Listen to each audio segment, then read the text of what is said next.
माता भगिनींना पाया पडतो अक्षरशः. तुम्हाला पण सांगतो, हे कॅन्सर सारखे आजार लय डेंजर आहेत. पुरुष मंडळींना निदान व्यसनानं तरी होत असेल, मी म्हणतोय मावा खाते, गुटखा खाते, तंबाखू खाते, कशांतर होत असेल.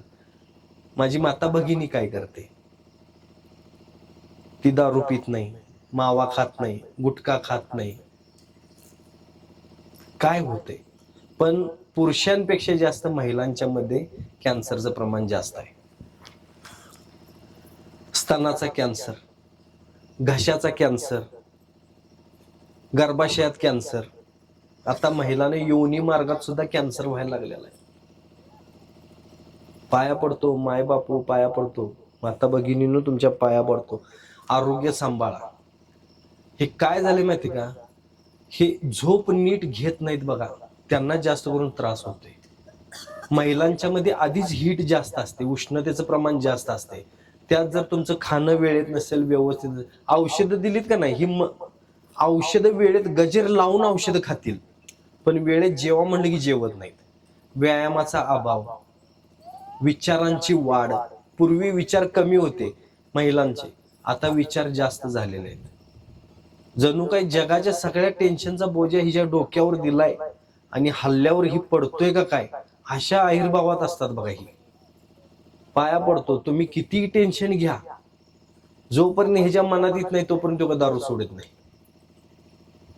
किती तुम्ही काही करा, टेन्शन न काय होतंय का, त्याच्यापेक्षा काम करायचं आणि निवांत झोपायचं. झोप निवांत घ्या, पाया पडतो. हे कॅन्सर वगैरे लय डेंजर आहे. आणि महिलांच्यासाठी मी परत एकदा विनंती करतो, नंबर दिलेत का रे? हा, हे नंबर घेऊन जावा, ह्याच्यावरती फोन करा. माझ्या मिसेस संजीवनी तोडकर, माई म्हणतात सगळे त्यांना, तर त्यांना कॉन्टॅक्ट करा, त्यांच्या टचमध्ये राहा. मासिक धर्माबद्दल इतक्या सगळ्या अडचणी असतात महिलांना, इतके सगळे प्रॉब्लेम असतात मुलींना. काही काही आईला सुद्धा माहिती नसते की मासिक धर्मामध्ये मुलीला काय सांगायचं असतंय, काय होतंय काय नाही. गैरसमज खूप वाढतात, ह्यानं मुली पण भरकटल्या जातात. महिला सुद्धा बऱ्याच भरकटल्या जातात. अनामिक विचार, अनामिक भीती हे वाढायला लागलेली असते. कशाची माहित नाही, खरं मनात भीती वाढायला लागलेली असते. कुणाचं कोणतरी तिकडं मरतंय ऍक्सिडेंटनं आणि इकडे हिला मात्र हृदयाची धडधड वाढायला लागते. लगेच अगो बाई काय करू, लगेच ही घरातनं बाहेरच पडायला बघत नाही, एवढी भीती. तर पाया पडतो, हे अनामिक सगळं असतंय, ह्याला काही अर्थ नसतोय. आणि अशा वेळेस गाजराचा रस फुलपात्र भरून घ्यायचा, त्याच्यात अर्धा चमचा मध घालायचं आणि प्यायचं. 3-4 दिवस केला तर अनामिक भीती कमी होते, मासिक धर्मातल्या अडचणी कमी होतात. असे सगळे साधे सोपे इलाज तुम्हाला माई सांगतील. माईंना तुम्ही फोन करा, ह्या फोन नंबरवरती फोन करायचा. काही अडचण असू दे, तुम्हाला कोल्हापूरलाच यायला पाहिजे असं काय नाही बरं का. तुम्ही इथून फोन करून सुद्धा विचारू शकता, माई तुम्हाला भेटू शकतात, फोनवरती बोलू शकतात, ऑनलाईन तुम्ही त्यांना भेटू शकता. महिलांच्यासाठी खूप काम करतात त्या, खूप काम करतात. आम्ही दोघंही ना, हे आता काय सांगायचं, लहान लहान मुलं आम्ही घरात ठेवून आलोय, दोघं पण इकडं आलोय. सांगा, लहान लहान मुलं आम्ही घरात ठेवून इकडं आलोय. एवढं समाजाप्रती आमचं तळमळ आहे. तुम्ही समजून घ्यावा आणि तुम्ही फोन करा, त्यांना प्रत्येक गोष्ट विचारा. तुम्ही त्यांना म्हणू शकता की बाबा हा चला ह्याच्यावरती माई काय आहे, त्याच्यावरती तुम्हाला खूप छान असं समजून सांगतील, घरगुती उपाय सांगतील, जे केल्यानंतर खरंच तुम्हाला बरं वाटेल. गर्भाशयात गाठी असतील, मासिक धर्मामध्ये अडचणी असतील मुलींना वगैरे, तर पिंपळाच्या पानांचा रस करायचा. आता ज्यांना उष्णतेचा त्रास आहे त्यांनी रस प्यायचा, ज्यांना उष्णतेचा त्रास नाही त्यांनी काढा प्यायचा. हे अशी पद्धत पण असते, म्हणजे योग्य प्रकार, योग्य मात्रा काय आहे, कशी आहे तेही सांगतात. थायरॉइडनं आता सगळ्या बऱ्यापैकी महिला परेशान आहेत.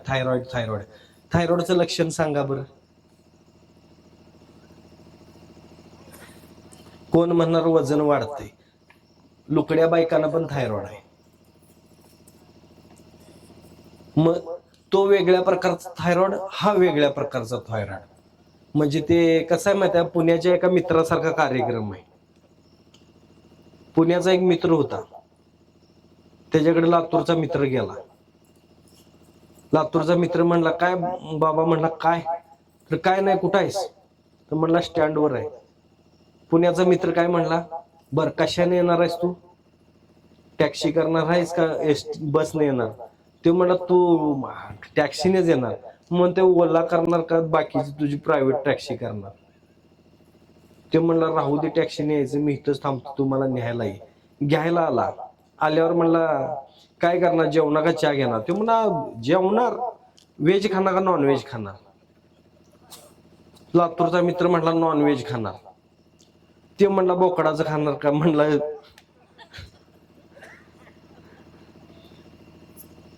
हे म्हणला बोकडाचं खाणार. म्हणला कवळ्या बोकडाचं खाणार का जुन बोकडाचं खाणार? ते म्हणला राहू दे, जेवायचं माझं मी जेवतो, चहा पाच.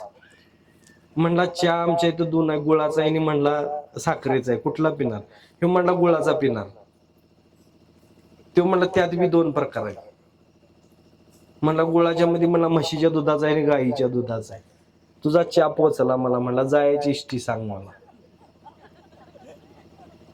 प्रत्येक गोष्टीत दोन प्रकार. तसं थायरॉइड मध्ये पण तुमच्या दोन प्रकार. प्रत्येक गोष्टीत आहे हो.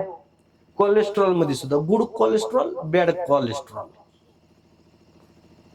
हे मला गणितच खरं सांगायचं माझ्या ते डोक्याच्या बाहेरचे. मी विचार नाही करत असल्याचा मला माहिती आहे, पण असल्याचा विचार तुम्ही पण करू नका उगाच. लुकड्या बायकांना पण होतोय, वजन वाढलं म्हणजे हे झालं. उष्णता, बाकी काही नाही बघा. हीटमुळे हे प्रॉब्लेम येतात. सगळ्यात महत्वाचं काय माहितीये का, म्हणजे मी काय इलाज तुम्हाला लक्षणं का सांगत नाही माहितीये का, रोज उठून तुम्ही ते तपासायला लागणार. असं होतंय काय, पाय असं होत्यात काय, म्हणून मी सांगत नाही. तळवे गार पडायला लागले, पायाचे तळवे गार पडायला लागले, तर आपण विचार करू शकतो की थायरॉइड आहे का, बघू शकतो. असतोय असं नाही. पहिलं लक्षण तिथनं सुरू होते. किती बायकांचं पाय तळवे पाय गार पडलेले आहेत? हा, तुमचं पडत्यात. हा, ह्याच्यात पण दोन प्रकार आहेत. हा, याच्यावर आपण बघू शकतो. हे पहिलं लक्षण आहे. हा हा हा, मग हे आपण बघू शकतो म्हणले. बघा मी सांगितलं, किती इथं थायरॉइड वाले निघतील, सगळ्यांचं पाय गार पडतात का बघा. आता तुम्हाला बरोबर मी सांगितलं. हा, असू शकतोय. बरं, ह्याच्या पण इलाज सांगतो साधा. नारळीच्या मुळ्या घ्यायच्या 4-5, तांब्याभर पाण्यामध्ये टाकायच्या. हे पाणी कडक उकळायचं, वस्त्रगाळ करायचं, गडगड गडगड करायचं, थुंकून टाकायचं. 2 महिन्यात एकही दिवस चुकवायचं नाही. 60 दिवसामध्ये क्लिअरच. करून बघा. काय खर्च आहे गाला? 5 रुपये खर्च धरा. पाणी उकळवायचं, गॅस बीस इकडं तिकडं, चूल लाकूड काय असेल ते, बरोबर आहे का नाही? हा, 300 रुपये मध्ये काम खलास. आजपर्यंत औषधं कितीची खाल्ली? 300 पेक्षा जास्तच. 300 रुपये मध्ये काम खलास आणि 2 महिन्यात गायब. करून बघा. साध्या साध्या गोष्टी असतात. चला, तर अशा प्रकारे खूप साऱ्या गोष्टी आहेत जे आपण सांगू शकतो, करू शकतो. बऱ्याच लोकांना बघा झोप लागत नाही, झोपेचा त्रास असतोय. काही काही लोकांना कोटा साफ होत नाही. त्यामुळं बरीच लोक तिकडे जाताना पण मोबाईल घेऊन जातात. त्याचा कमोड निघाले का नाही, त्यानं तर लय डेंजर. अर्ध्यातच बसायचं. हा, अहो ते पूर्वी इकडं शेतात जायला होतं, ते लय भारी होतं. मस्तपैकी वास गीत सगळ्यांचं मिक्स, त्या वासानच करंट यायचा. हा, आता काय सांगायचं, एवढीच खोली, त्यात एवढंच भांड, नेम धरूनच बसायचं. नेम चुकला की बाजूला. त्यात संडासला लागला असलं तर काय बघायलाच नको. भांड्यातच आवाज ताड ताड ताड ताड ताड. आणि ते सगळं बघायला मिळते उठल्यानंतर. अरा काय काय डिझाईन झाल्या. हा, आणि अहो ते मोबाईल घेऊन जातात, त्याच्यावर बसायचं नाही, रील्स बघत बसते तिकडे. तरी नशीब तिकडे रील करत नाही, कारण हल्ली मुली कुठं रील्स करतील काही सांगू शकत नाही. लय डेंजर आहे वय. खाणं पिणं बिघडलंय, मुलींचं राहणं सगळं बदललंय. ही मम्मी नावाची जी एक जन्माला आलेली गाडी आहे का नाही, ही लय डेंजर आहे बघा. मम्मी आई होती तर ठीक होती. मम्मी जशी जन्माला आली की नाही, मम्मी काय सांगायची, लिपस्टिक लावती आणि स्वतःला चारशात साडी नेसती.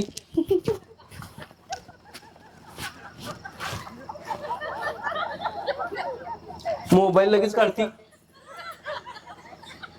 रोग झाला हिला, काय सांगायचं. ते पोर आपलं असं उभारलेलं असते दप्तर घेऊन, मम्मा आवडना, मम्मा आवडना. बेटा 2च मिनिटं, बेटा 2च मिनिटं.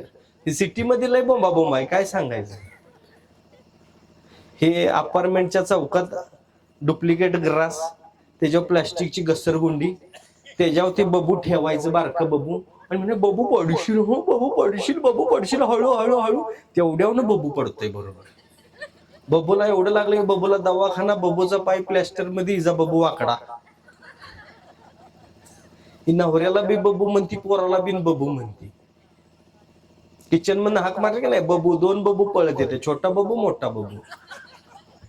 नवऱ्याला अरेतोरीची भाषा सुरू झाली, लय डेंजर गोष्ट आहे. हा, तर असं आहे. आणि पुरी, कॉलेजच्या पुरी, पूर्वी कॉलेजला, आता आमच्या वेळेस कसं होतं माहितीये का, पायात चप्पल मिळायचं नाही घालायला. एसटीनं जायचं, सकाळी 6च्या बसनं जायचं आणि चालत 2-2 किलोमीटर कॉलेज. पायात मिळायचं नाही, एकच ड्रेस आठवडाभर तुबडायचा. आता रोज वेगळा ड्रेस आहे. मम्मी देती तिला खायला पैसे, डबा देत नाही. पूर्वी आम्ही डबा घेऊन जायचो कॉलेजला जायचं, तरी आई सकाळी उठून भाकरी करून द्यायची, मुलींना पण भाकरी द्यायची आई करून. आताची मम्मी काय करते, पैसे देती, बेटा पिझ्झा बर्गर काहीतरी खा. ह, ही बर्गर खाती, बर्गर सारखी होती. अहो काय सांगायचं, लय दांडगी दांडगी जनावर झाल्यात. पुण्यात परवा तुम्हाला गंमत सांगतो, पुण्यात गेलो होतो लग्नाला, मुलगीकडं पत्रिका होती, खरं मी मुलग्याला प्रेझेंट देऊन आलो. हा, पोरग एकदम पापी, एकदम असं पापडासारखं वाळलेलं, आणि पोरगी बर्गर खाऊन असली तांडच्या तांड, असलं दंड आहो तिचं, काय सांगायचं. आणि उंचच्या उंच जनावर, हे एवढं गिड्ड, पोरग गिड्ड आणि पोरगी उंच. ते सप्तपदी घेताना का नाही, ते अशी तिची ते काय चुंडरी, ते धरून पुढं असं चालत होतं, असं पोरग, आणि मागणं बैल निघाल्यासारखं असं. मला वाटलं झुपते वाढता अवताला ह्याला. खरंच की, अहो कुठं तर फॅक्टरीच्या गाडीला झुपायसारखं का नाही, असलं जनावर दांडग मूस मूस मूस मूस करत होतं. त्यात घातलेला घागरा, हिचा घेर एवढा दांडगा, त्यात आणि घागऱ्याचा घेर, ती भडजी 3 वेळा गुतलं होतं त्याच्यात. त्याला मंत्र म्हणायला सुचना, हे जनावर असं चालत होतं, मूस मूस मूस. त्याला म्हणलं, बाळ, म्हणलं काय रे, म्हणलं काय बघून ह्याच्याकडे लगीन केलंस. म्हणताना मला म्हणते, माझं लव आहे ते. अरे एवढं दांडग, चुकून अंगाव बिंगाव पडलं तर म्हणलं तू जगशील का. हानी म्हणलं एकटाच जा, म्हणलं ह्याला नेऊ नकोस. हा, मला सांगा, एवढा दांडगा दंड त्याचा, चुकून जर असा हात पडला झोपत, तर हे ह्याचं मडच आणायला पाहिजे तिकडं. असलं दांडग होतंय. हा, ते हार घालताना मुलग्याला मित्रांनी चुट दिशी उचलला, ह्याला उचला, 150 किलोच्या जनावराला उचलला, हाय कोण, प्रत्येक जण, मुलीचा मामा कुठे गेला, मुलीचा मामा, मुलीचा. तो म्हणला, मला मूळव्याध आहे, माझ्या कुड्या बाहेर आल्या. ह्याला उचलले, आतडीच बाहेर येतील म्हणला माझी. खोकायला लागला काय बघा जरा, मनापासून हसल्यावर कसं खोकायला येते. हे 5-6 वर्षापूर्वी खोकायला पाहिजे होतं, आता तुम्ही इथं ऐकायलाच नसता. मग कोरोनामध्ये अशी खोकली असती तर, कोरोनात असं खोकायला पाहिजे होता, कार्यक्रमच होता तुमचा. असं चला, तुम्हाला काय वाटतं, आता कोरोना नसेल इथं, पण भीती गेली हो, मनातनं भीती गेली, त्यामुळे काही करत नाही, लक्षात घ्या. असं सगळ्या आजारांची भीती घालवा, मी पाया पडतो तुमच्या, आणि हसत जगा. आता हसलात कसं वाटलं सांगा, बिनी मेकअप करता सगळी देखणी दिसायला लागलेली.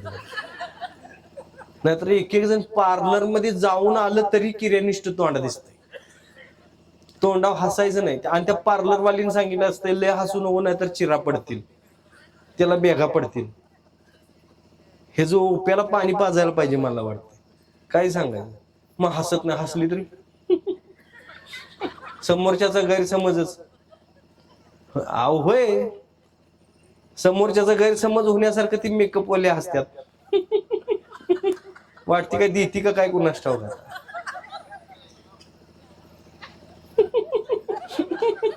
ह्याच्यापेक्षा जास्त बर्गर खाताना कसं मगरीसारखं तोंड करतात बघा की, असं गाप गाप गाप खात्यात. आणि ती मिवणी बिवणी काय काय असते त्याच्यात, ते मी परवा ऐकलं त्याच्यात मिवणी असते म्हणे. काय असते ते पांढरं मिवणीच. ह बरं झालं मावशी, पाया लय भारी काम आहे अहो. ते असं असं करून खात्यात. आम्ही एकदा एका कार्यक्रमाला येत होतो असंच इकडं, नदीच्या काठावर नवीन जोडप फोटो काढायला लागल्यात. फोटो काढता आता पूल आहे, पुलावर थांबून काय गरज आहे सांगा फोटो काढायची. लग्नात काढलेलं तेवढं पुरलं नाहीत का तुम्हाला. सेल्फी असं घ्यायला, आणि त्या नवऱ्याला म्हणाली पाऊट कर की. आता त्याला कळना ते होतं लातूरचं, त्याला पाऊट म्हणजे काय कळना. पाऊट म्हणजे असं, हे जर सगळं फोटो असंच होतं त्या पोरगीचं. चुकून मेलं बिलं तर ह्याचा फोटो काय असाच लावायचा का, असा फोटो. त्याला म्हणजे पाऊट कर, ते म्हणलं पाऊट काय एवढं कळ नका म्हणले. असं मारलं ते धाड दिशी खाली नदीतच पडलं. आम्ही गाडी थांबवली, बघितलं, माणसं बोलवून काढलं त्याला. ते पवत पवत आलं कडलं. ही डेंजर परिस्थिती. असं मारला बाक दिशी कोपर. मारावा कोपर बायकांनी, मी नाही म्हणत नाही. कारण काय माणसांनी कसं असतं, किती बायको देखणी असू दे, गाडी टू व्हीलरवर माग बसलेली असली का नाही, नकट सक्ट दिसलं तरी हळूच असं मान तिकडं तोंड करून बघते. मागणं खोपरनं बुक्की घालायची अशी, पुढे बघ नाही दडीकशील आहे का नाही. असो चला, हा लय खोकू नका, परत कोरोना येईल बघा. हो आता ते काहीतरी मला एकदा ऐकायला मिळतं, परत लॉकडाऊन होणार आहे. फाशीच घ्यायची वेळ आहे. एक तर महागाईनं पिडलंय आहे का नाही, त्याच्यात जास्त आजाराने पिडलंय. हे टेन्शन वाढत चाललंय अजून. तर असं चला, काय टेन्शन घेऊ नका. किती महागाई वाढली काय झालं तर आपण हसत खेळत जगायचं बघा. रोग नसतात का नाही, माणसाचा 80% खर्च कमी होतोय. रोग असला का नाही माणसाला बघा, घरदार विकून एक एक जण पैसे घालतात. मी लय लोक बघितल्यात. उगाच आता एक जण 70 वर्ष झालत, त्याला केस गेले होते, टकलं झालं होतं. मला म्हणते किती पैसा खर्च करायला होते, केस आले पाहिजे. तुला का आता काय कुठं काय मरताना काय तुला आता केसांचं बिन केसाचं जाळला तर काय जळत नाही शिव तू. 70 वय, ह्याला केस कशाला पाहिजेत सांगा बरं. गेली आता, गेलीत ना, ठीक आहे. असं उगाच नाही त्या गोष्टीसाठी पैसा खर्च करू नका, लय अवघड असतंय. तर चला, साध्या साध्या गोष्टी, साधी गोष्ट सांगतो. आता जर सांभाळायचे असतील तर 2 गोष्टी सांभाळायच्या.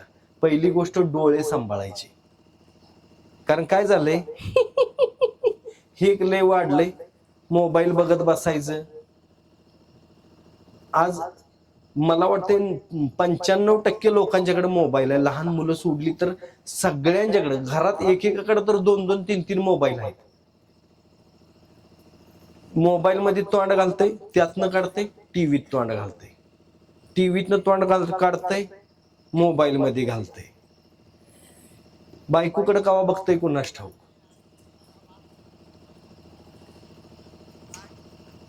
असं लय आहे अहो.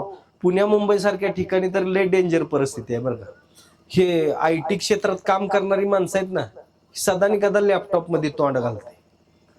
पैसे मिळवायच्या नादात काय करते माहिती आहे का, लवकर लग्न करत नाही. पैसे मिळवायच्या नादात नाही म्हणते, पहिलं सेटल होणार. सेटल झाला, नोकरी चांगली लागली, आता सेटल झाल्यानंतर लग्न. तवर हे गेलेलं असते 35शीत. ह्याला पोरगी मिळत नाही. चुकून माकून जर मिळाली, ती पण 30शीतली असते. मग काय म्हणतात, फॅमिली प्लॅनिंग करू, घर छानसं करू, पहिलं घर घेऊ म्हणतात, मग मूल जन्माला घालू. हे घर घिसतो पण हे जाते 40शीत पोरगी, त्या 35शीत. 35शीत आली, हल्ली जरा आयुष्य माणसाचं कमी आल्यामुळं 35शी नंतर तिला मासिक धर्मात अडचणी यायला लागतात. त्याच्यानंतर तिला राहत नाही मूलबाळ.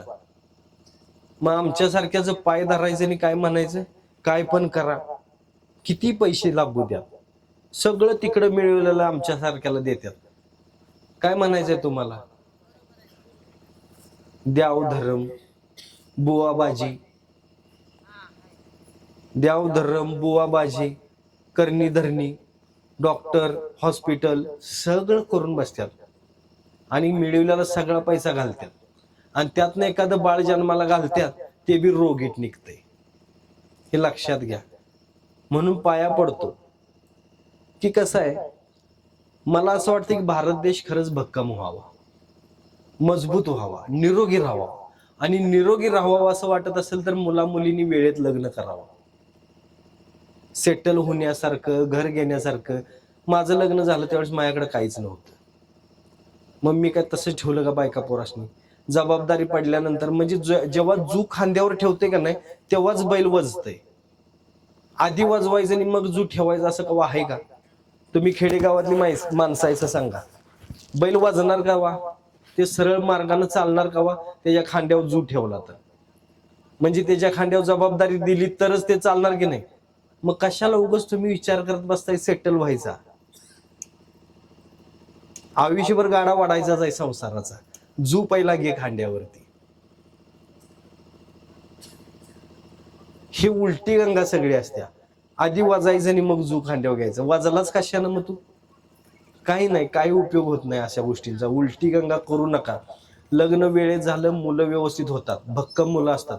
स्पर्म क्वालिटी कमी झाली, स्पर्म क्वालिटी झिरो, तुमचं स्पर्म काउंट झिरो आहे म्हणून माझ्याकडे येतात. मुली सुद्धा मासिक धर्मात व्यवस्थित नीट नाही. अहो कसं राहणार? वेळच्या वेळेला सगळ्या गोष्टी व्हायला पाहिजेत. भूक लागल्यानंतर जेवायला पाहिजे, तहान लागल्यानंतर पाणी प्यायला पाहिजे, तसं वयात आल्यानंतर योग्य वयात लग्न करायला पाहिजेत. हे सेटल होईस्तोपर्यंत थांबतात आणि मग नंतर खरंच खूप म्हणजे खूप मोठा, काय सांगू तुम्हाला. अहो मला कसं माहिती आहे, मी जरा इमोशनल होतोय, मला रडायला येते म्हणून मी काही जास्त बोलत नाही. पण परवा ताई, माझ्याकडे 2 महिन्याचं बाळ आलतं ज्याला कॅन्सर झाला होता. काय करायचं? त्या पोराचा काय दोष आहे सांगा? आई वडिलांना मूल होण्यासाठी एवढी औषधं खाली होतीत ना, त्या औषधांचा, सगळ्या औषधांचा परिणाम त्या मुलावर झाला होता. त्या औषधांच्या बडीमारानं ना त्याला कॅन्सर झाला होता. 2 महिन्याचं बाळ. डॉक्टरनी सांगितलं 8 दिवसाच्या आत बाळ मरणार आहे. माझ्याकडे घेऊन आलीत. काय करणार आहे तुम्ही सांगा? म्हणून औषध खाण्यापेक्षा नॅचरल कसं होईल, नैसर्गिक कसं होईल हे बघायचं. ह्याला पहिलं कारण हेच आहे की तुम्ही वेळेत करत नाही. वेळेत लग्न करा. दुसरी गोष्ट, निसर्गात अशा काही वनस्पती आहेत ज्या वनस्पती आपल्याला खाणं गरजेचं आहे. ज्या वनस्पती खाल्ल्यानंतर हल्ली त्या बघायला सुद्धा मिळत नाही, बघायला सुद्धा मिळत नाही. अशा वनस्पती असतात.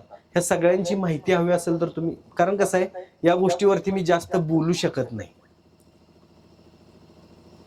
नाही म्हणून तुम्हाला सांगतो की जर तुम्हाला तुमचं मूल भक्कम हवं असेल, आता मुलं बघितली तर लहान मुलांना टाईप 1 शुगर, जे 55-60 वर्षाची माणसं आहेत त्यांना मी विचारतो, आपल्या लहानपणी होती का लहान मुलांना कुठल्या शुगर? टाईप 1 शुगर, ह्याव त्याव.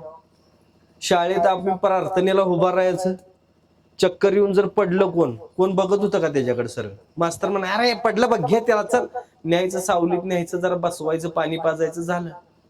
आता चक्कर आली की ऍम्ब्युलन्स मागवतात डायरेक्ट. ऍम्ब्युलन्सच येते, ट्याव ट्याव ट्याव ट्याव करत. हे पोरग लगेच ICU मध्ये, लगेच त्याला शुगर, लगेच त्याला काय काय. माझ्याकडे परवा 7-8 वर्षाचं मूल आलं होतं ज्याला बीपीची गोळी चालू होती. 25शीत केस उडालेली पोरं येतात, 25शीत शुगरचा त्रास, बीपीचा त्रास. अरे तरुण आहेस का कोण आहेस तू? कसं चालणार सांगा? तुम्ही विचार करा. लहान मुलांना टाईप 1 शुगर, बऱ्याच मुलांना म्हणजे मसल्स ते जे कमजोर होतात. 4-5 वर्षापर्यंत चांगलं असतंय, 4-5 वर्षानंतर हळूहळू टाचावर करून चालायला लागतंय. नंतर मसल्स मधलं जसं होईल तसं चालायचंच बंद होतंय. ते बाळ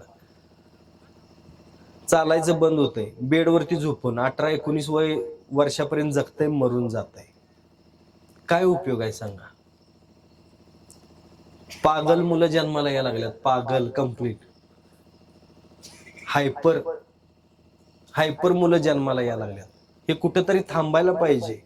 आपला भारत देश असा नको आहे, मला नको आहे असला देश. तुम्ही पण विचार करा, आपल्या भारत देशावरती जरा जर प्रेम असेल तर तुम्ही पण विचार करा की आपला देश हा भक्कम व्हायला पाहिजे, आपलं मूल भक्कम व्हायला पाहिजे, मजबूत पाहिजे. आपलं मूल आपल्या डोळ्यांनी असं तडपड त्याला बघणं त्याच्यासारखं दुसरं पाप नाही बरं का. म्हणून मूल जर भक्कम पाहिजे असेल तर वेगवेगळ्या प्रकारचे नैसर्गिक तुम्ही म्हणजे भले आयुर्वेदिक औषधं पण आहेत, माझं पण आहे बरं का, आरंभ म्हणून आहे, जे घेऊन तुम्ही तुमच्या मुलाला म्हणजे मूल जर जन्माला घालायचं असेल तर चांगल्या पद्धतीनं तुम्ही तुमचं मूल नॅचरल जन्माला घालू शकता. आरंभनी सुरुवात करू शकता. आरंभ नावाचं औषध आहे, यानं आरंभ करू शकता, आपल्या सुखी जीवनाचा आरंभ करू शकता. तर अशा पद्धतीचं आहे. आयुर्वेदिक आहे, कुठलाही साईड इफेक्ट नाही, काही नाही, खूप छान प्रकारे. ज्यांना आवश्यकता आहे त्यांनी नक्की एकदा ते कॉल करा तुम्ही. आणि अशा गोष्टींवरती भरपूर माहिती सांगू शकतो मी, भरपूर माहिती सांगू शकतो. फक्त कॉल करा, मी सांगेन. आणि माता भगिनींना पण विनंती आहे, तुम्हाला जर समजा असं भयानक रोग कुठला होऊ नये असं वाटत असेल तर नैसर्गिक जीवन जगा, माईंच्या टचमध्ये राहा. माईंना तुम्ही फोन करून विचारत चला. प्रत्येक गोष्टीला खुळ्यासारखं उगाच आपलं दवाखान्याच्या पायऱ्या चढत जाऊ नका. घरगुती उपाय करा. माई तुम्हाला घरगुती उपाय सांगतील ते करत चला. तुम्हाला पण पाया पडून सांगतो, घरगुती उपाय करायचं. जे काय असतील फोन करा, माझी टीम आहे, माझी टीम तुम्हाला सगळे घरगुती उपाय सांगेल. प्रत्येक आजारावरती घरगुती उपाय करत राहा. घरगुती उपाय करणे बास. जास्त दवाखान्याला खर्च घालू नका, जास्त महागातली औषधं खाऊ नका. शरीर हे खूप कमी खर्चामध्ये चालतंय. त्याला पोटाला वेळेत घातलं, वेळेत पाणी पाजलं तर बाकी, आणि थोडा व्यायाम दिला तर शरीराची गरज बाकीची काहीच नसते. एसी लावल्यावर 100 वर्ष जगतंय असं आहे का? हा, एसीत राहिला शरीर मागतंय का? एसी मागतंय का? ह्याच्यासारखं वातावरण चांगलं नाही कुठलं. काय मागतंय शरीर सांगा? पंचपक्वान्न रोजच पाहिजे म्हणतंय का? अहो, आईच्या हातची भाकरी आहे का नाही, अशा 100 पंचपक्वान्नाला उडवून लावल एवढी भारी असते. बरोबर आहे का नाही? हे पिझ्झा बर्गर काय उपयोगाचं नाही. ज्या देशात बर्फ पडत्यात, काय पिकत नाही, त्या लोकांनी खायचं असते ते. हे आम्ही खातो इकडं, काय सांगायचं. पिझ्झा बर्गर बेकरी प्रोडक्ट नाही, कवा तर मज्जा म्हणून खायला हरकत नाही, पण त्याचं आयुष्याचा भाग बनवून खाऊ नका. तर छोट्या छोट्या गोष्टी चला. आणि डोळ्यांवरती आपण होतो, डोळे सांभाळा. डोळ्यांच्या मध्ये सगळ्यात महत्वाचं तुम्हाला सांगेन, डोळ्यांमध्ये आपल्याला दिसतंय ना हे सगळं, ह्याच्या पाठीमाग किती भाग काम करतात माहितीये का तुम्हाला? 40 लाख भाग काम करतात, त्यावेळेस आपल्याला दिसतंय. किती? 40 लाख भाग. परमेश्वराचं किती किती बारीक काम असेल बघा बरं, किती बारीक काम असेल.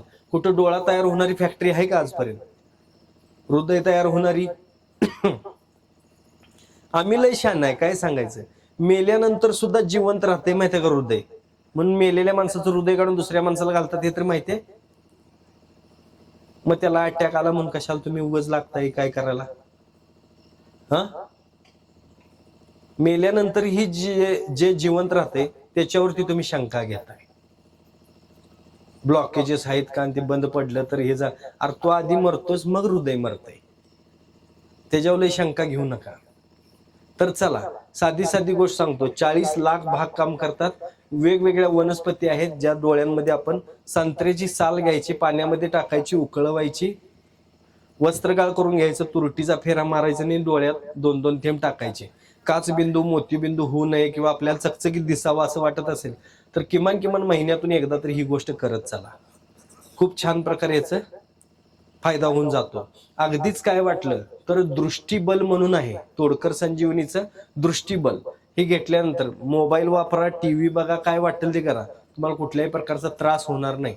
डोळ्यातली सगळी घाण, नसा सगळ्या क्लीन करण्याचं काम ही दृष्टीबल करते. घेतल्यानंतर दुसऱ्या दिवशी डोळ्यातून घाण येते, ऑटोमॅटिक सगळ्या नसांच्या मधलं जे काय साठलेली घाण असते, डोळ्यामध्ये साठलेली घाण असते, ही सगळी निघून जाते. डोळे एकदम स्वच्छ होतात. खराब झालेले पडदे असतील काय असतील सगळं क्लीन करण्याचं काम हे दृष्टीबल करतंय. तुम्ही घेऊन बघा, मग लक्षात येईल. मार्केटला सगळीकडे अवेलेबल आहे. आजही मला वाटतंय गाडी आहे का आपली इथं, बोलेरो गाडी लावलेली आहे, त्यात आणलेलं आहे, पण थोड्याच आहेत, सॅम्पल आहेत, डिस्काउंट मध्ये आहेत. ज्यांना आवश्यकता आहे त्यांनी नक्की घ्यायला हरकत नाही. दुसरी गोष्ट, शरीर शुद्धी वर्षातून एकदा तरी बॉडी सर्व्हिसिंग करायचं. निसर्ग बघा, सगळी झाडं काय करतात, वर्षातून एकदा पानं सगळी गाळून टाकतात आणि पालवी येते का नाही? दरवर्षी तरुण होतात. तुम्ही होता का दरवर्षी तरुण? तुम्ही दरवर्षी केक कापताय, वाढदिवस करताय, आणि आता काही म्हातार झालं म्हणताय. म्हातार झालं म्हणायचं नाही, दरवर्षी वर्षातून एकदा बॉडी सर्व्हिसिंग करायची. 3 प्रकार आहेत. पहिला प्रकार आहे ते पंचकर्मा सेंटरमध्ये जाऊन पंचकर्माला जायचं, पंचकर्मा करून घ्यायचं. वमन देतात, बस्ती देतात, म्हणजे उलटी करून घेतात, इनिमा देतात, सगळं पोटातली घाण काढतात, मग पोटाची मसाज करतात, पाठीची मसाज करतात. चौथ्या दिवशी, 5व्या दिवशी डोळ्यात, नाकात, कानात सगळीकडे तेल घालतात, स्वच्छ करून देतात. 6व्या दिवशी फुल बॉडी मसाज करतात. 7व्या दिवशी तुम्हाला औषधी पाण्याने आंघोळ घालतात आणि सोडून देतात. पण 1.5 ते 2 लाख रुपये त्याला खर्च येतोय. वर्षातून ज्यांना जमतंय त्यांनी नक्की करायला हरकत नाही. ज्यांना जमत नाही त्यांना घरगुती उपाय सांगतो. हा, रवीनं ताक घुसळायचं, रवीनच घुसळायचं. नाहीतर ते हल्ली मिक्सरला, ज्युसरला लावून करतात बघा, तसलं काही करायचं नाही. रवीनं घुसळायचं. ते काय होतं, ज्युसरला वगैरे लोणी फाटतंय आणि त्यातच राहतंय ते. त्यामुळे रवीनं घुसळा. जितकं लोणी काढता येते तेवढं काढा. जे ताक आहे ते वस्त्रगाळ करायचं, म्हणजे पांढऱ्या कपड्यातून गाळून घ्यायचं ते. 1 ग्लास ताकामध्ये 2-3 ग्लास पाणी घालायचं आणि हे कमीत कमी 5 लिटर ताक दिवसात प्यायचं. 5 लिटर सकाळपासून संध्याकाळपर्यंत फक्त ताक प्यायचं. रात्री झोपेत जाग आली तरी ताक प्यायचं. 3 दिवस दुसरं काही करायचं नाही. पहिल्या दिवशी दुपारनंतर थोडं डोकं दुखायला लागतंय, कदाचित लूज मोशन होते, पोटातली घाण सगळी काढते. दुसऱ्या दिवशी उठलं की सकाळी फ्रेश वाटते, हलकं वाटते, वजन कमी झालेल्याचं जाणवायला लागते. दुसऱ्या दिवशी दुपारनंतर परत थोडा विकनेस जाणवतो. तिसऱ्या दिवशी एकदम फ्रेश वाटते. पण 4थ्या दिवशी, म्हणजे तिसऱ्या दिवशी झोपूनच राहायला लागते बरं का, कारण तोंडाचा वगैरे थोडा वास मारतोय, विकनेस आलेला असतोय, झोप म्हणजे तुम्हाला उठायची ताकद राहत नाही, पण फ्रेश वाटत असते. 4थ्या दिवशी वरण भात किंवा वरण भाकरी असंच खायचं. त्यात कुठल्याही प्रकारची मिरची वापरायची नाही. वरण भात भाकरी असं खात खात खात पुढं 15 दिवसांनंतर, म्हणजे 15 दिवसाचं पथ्य, वरण भात भाकरी, ह्याच्या पलीकडे काय खायचं नाही. 15 दिवसानंतर तुम्ही बाकीचं सगळं हे करू शकता, म्हणजे खाऊ शकता हळूहळू तिखट वगैरे. पण हे 18 ते 20 दिवसाचं हे काळ आहे. 18 ते 20 दिवस ह्या प्रोसेसला लागतात. 18 ते 20 दिवस हे करायचं. ताकाचाच फक्त खर्च येईल, बाकी काही खर्च येणार नाही. करू शकतोय की नाही आपण घरच्या घरी एवढं? हा, काय भाकरी खायची, भाकरीन वरण भाकरी खायची, काय होते त्याला? 15 दिवस, 18 दिवसामध्ये, 20 दिवसामध्ये हे होऊन जातंय. नाहीतर मग सगळ्यात सोपा मार्ग आरोग्य संजीवनी म्हणून, तोडकर संजीवनीचं आरोग्य संजीवनी आहे. जे घेतल्यानंतर कुठलं पथ्य पाणी पाळायची गरज नाही, कुठं तुम्हाला कामावरती थांबायची गरज लागत नाही.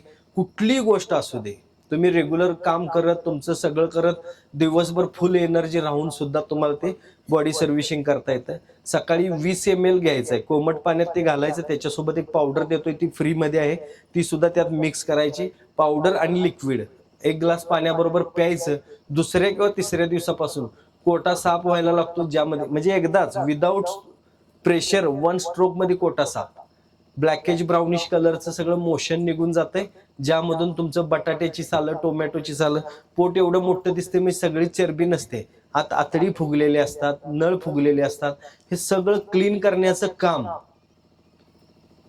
हे क्लीन करण्याचं काम ते आरोग्य संजीवनी करते. ह्याच्यातून तुम्हाला पित्ताचा त्रास, उष्णतेचा त्रास सगळा कमी होऊन जातो. ज्यांचं वजन एक्स्ट्रा आहे तेही कमी व्हायला लागतंय, आणि ज्यांचं कमी आहे त्यांचं मेंटेन व्हायला लागतंय. तर यासाठी हे आरोग्य संजीवनी म्हणून आहे. आपल्या आरोग्यासाठी हे खूप महत्वाचं आहे. वर्षातून एकदा तरी किमान हे घ्यायला हरकत नाही. खूप छान आहे. तेही आज आणलंय, डिस्काउंटमध्ये आहे. ज्यांना आवश्यकता आहे त्यांनी नक्की घ्यायचं आहे. आता परत मी आपल्या सगळ्यांचे मनपूर्वक आभार व्यक्त करतो. खूप वेळ माझा ऐकलात, हसलात, आनंद व्यक्त करा, हसत राहा. वर्षातून एकदा तरी बॉडी सर्व्हिसिंग करा बरं का. सगळ्या रोगांपासून जर लांब राहायचं असेल तर बॉडी सर्व्हिसिंग करा, मी विनंती करतो.